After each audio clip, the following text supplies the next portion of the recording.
بسم الله الرحمن الرحيم. الحمد لله وحده والصلاة والسلام على من لا نبي بعد أما بعد. قال الله تبارك وتعالى: أعوذ بالله من الشيطان الرجيم. بسم الله الرحمن الرحيم. لقد كان لكم في رسول الله أسوة حسنة لمن كان يرجو الله واليوم الآخر وذكر الله كثيرا. صدق الله مولانا العظيم.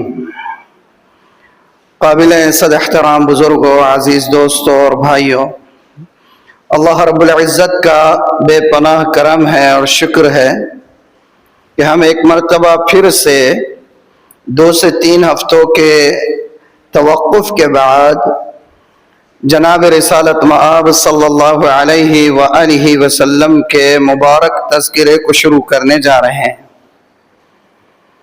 سیرت کا یہ تسلسل ہمارے پاس گزشتہ تقریباً 36-37 ہفتوں سے چل رہا ہے۔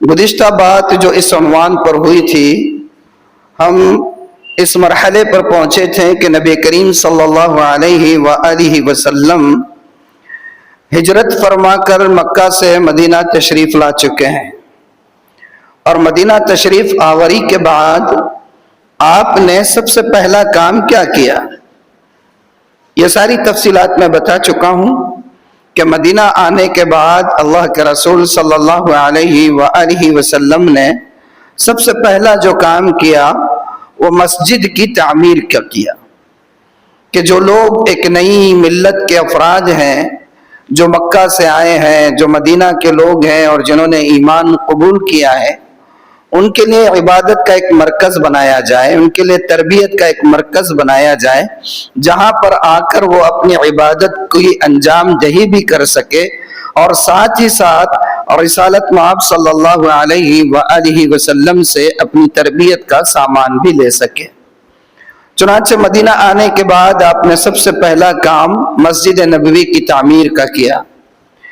عبادت کا مرکز بن گیا، تربیت کا مرکز بن گیا، لیکن آپ غور کریں کہ وہاں جو نئے افراد آئے ہوئے ہیں، جو بالکل بے دست و پا ہیں، جنہوں نے اپنا سارا سرمایہ چھوڑ کر آئے ہیں، سارا اثاثہ چھوڑ کر آئے ہیں، گھر بار سب کچھ قربان کر کے مدینہ آئے، وہ بھی افراد ہیں، وہ بھی ہیں جو خود مدینے کے ہیں، ایمان لے آئے ہوئے ہیں۔ ان کی معاشرت کیسی ہوگی، رہیں گے کیسے، تعلقات کیسے ہوں گے، معاشرت کیسی ہوگی، یہ ایک بہت بڑا مسئلہ تھا۔ چنانچہ مسجد نبوی کی تعمیر کے بعد اللہ کے رسول صلی اللہ علیہ وسلم نے جو دوسرا بڑا کام کیا، اور مسجد نبوی کی تعمیر کے بعد جس کام کو سب سے پہلی ترجیح آپ نے دی، وہ تھا مواقعات کا قائم کرنا، کہ جو باہر سے لوگ آئے ہوئے ہیں، بے دست و پا ہیں، جن کا کوئی سورس آف انکم نہیں ہے، کوئی ذریعہ معاش نہیں ہے، یہاں ان کے کوئی رشتہ دار نہیں ہے، یہ یہاں پر کیسے ایڈجسٹ ہو جائے، کیسے جو ہے تو سیٹ ہو جائے، اور یہاں کی معیشت پر، یہاں کی اکنومی پر یہ بار نہ بنے، بلکہ یہاں کی معیشت کے لیے معاون ثابت ہو، اس کے لیے کوئی بہترین نظم بنانے کی ضرورت تھی۔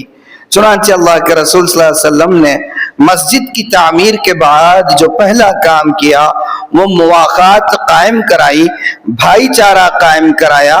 مکہ سے آنے والے مہاجرین اور مدینہ کے جو اصل باشندے تھے، انصار، اوس اور خزرج کے لوگ، ان لوگوں کے درمیان آپ نے مواقعات قائم کرائی۔ لیکن پھر سوال یہ ہوتا ہے کہ کیا صرف مسجد کی تعمیر کر دینے سے اور مواقعات قائم کر دینے سے کام مکمل ہو گیا؟ کیا ان دونوں کاموں کی وجہ سے مدینہ ہر طرح کے خطرات سے محفوظ ہو گیا کہ بھئی مسجد تعمیر ہو گئی اور جو باہر سے لوگ آئے ہیں مہاجرین، وہ اور یہاں کے مقامی مسلمان آپس میں بھائی بھائی ہو گئے، اب جو ہے اسلام، مسلمان اور مدینہ یہ تمام خطرات سے محفوظ ہو گئے؟ کیا ایسا ہو گیا تھا؟ کیا وہاں کے رہنے والے ایک منظم معاشرہ اور سوسائٹی بن گئے تھے؟ صرف مسجد کی تعمیر اور مواقعات کے قائم ہونے سے یہ چیز تو قابو میں نہیں آ سکتی تھی؟ نہیں۔ اب یہاں سے دیکھیے اللہ کے رسول صلی اللہ علیہ وسلم نے ان دو چیزوں کے بعد